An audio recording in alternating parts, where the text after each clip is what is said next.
The British media really failed in today's emergency briefing by the Prime Minister. I'm going to play you a very short clip of the new bill the Prime Minister is introducing to the House of Commons next week for a vote, and it sums up basically what's in the bill.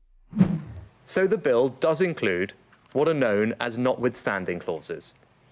These mean that our domestic courts will no longer be able to use any domestic or international law, including the Human Rights Act, to stop us removing illegal migrants. Let me just go through the ways that individual illegal migrants try and stay. Claiming asylum, that's now blocked. Abuse of our modern slavery rules, blocked. The idea that Rwanda isn't safe, blocked. The risk of being sent to some other country, blocked. And spurious human rights claims, you'd better believe that we've blocked those too, because we're completely disapplying all the relevant sections of the Human Rights Act. And not only have we blocked all of these ways that illegal migrants will try and stay, we've also blocked their ability to try and stay by bringing a judicial review on any of those grounds. That means that this bill blocks every single reason that has ever been used to prevent flights to Rwanda from taking off. At the end of this rambling speech, he gave the opportunity for the media to ask questions, and not one of them actually asked anything about the substance of his plans. Not one of them asked why he was making a law to override British courts. The country has been deemed unsafe to send people to, and he's just going to make a law to say that it's not. They all just seem to be more interested in whether his vote is going to be a confidence vote, and which is too weak to put it to the test. But the point is, we already know he's too weak. We already know he doesn't want to put his job on the line. So why keep asking about it? Not one of them asked how the plan's actually going to work when it only has space for 200 people, or about the cost. It absolutely infuriated me listening to them ask the same question over and over again. Maybe have one of them ask it, and if you hear it and your colleagues already asked the question, then go on to something else, because you're not going to get a different answer. I did enjoy him basically wanting to know what Labour's doing. It's like, oh, come on, give us an idea, because I really don't know and I want to pinch it. And although seemingly got frustrated with the questions he was getting, probably because they were just asking about his weak leadership, he even started to goad them at one point. But here we go, I've chopped it all up for you and put a nice little admission by the former Home Secretary right at the end. So don't miss that. In the comments, tell me what question you would have asked. Can we start with the BBC? Thank you, Prime Minister. Chris Mason, BBC News. Are you saying to your MPs bluntly on all of this, back me or sack me? What I'm saying, not just to my MPs, but the entire country, is that I share their frustration. Right? My patience with this has worn thin. Right? One of my 5 priorities at the beginning of the year was to stop the boats, and I'm pleased that we've made progress. Down by a third.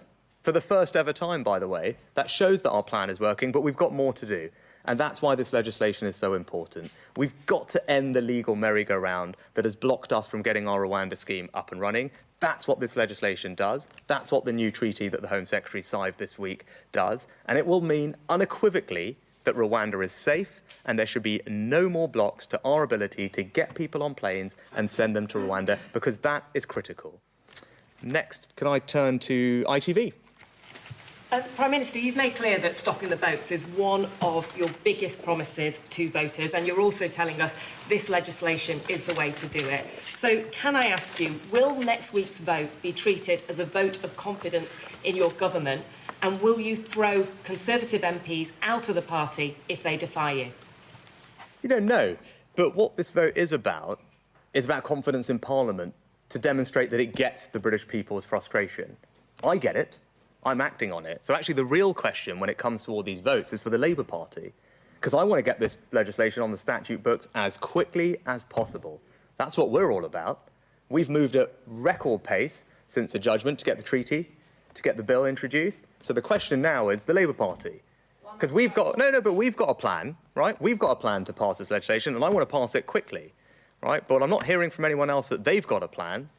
Right? So the real question, when it comes to Parliament, the question for all of you to ask is, what are the Labour Party going to do about this vote? Next, can we go to Sky? Thank you. Prime Minister, do you see the reality of what is happening here? You've lost control of your party, and this has become a confidence issue, not in Parliament, but in you. Do you accept that, and will you call an election if you lose these votes? What's happening here is we're delivering on what I said. Right? Let's just look at the record, let's just look at the facts. When I got this job, the number of small boat arrivals into this country had quadrupled, and we're confident it's going to work, and my track record tells you that I can get things done. The question's for everyone else, and crucially the Labour Party. What's their plan? Next, can we go to Daily Mail? Thanks, PM. Your Immigration Minister resigned last night, calling this legislation a triumph of hope over experience. I mean, he's right, isn't he? And he says you're going to end up being yet another politician who makes promises on immigration that you can't keep. I mean, he's right. This isn't going to work, is it? No, he's simply not right, actually. And Robert Jenrick, in his letter himself, outlined the remarkable progress that we've made in the last year. So if you want to talk about experience and delivering on what you say, just look at the record.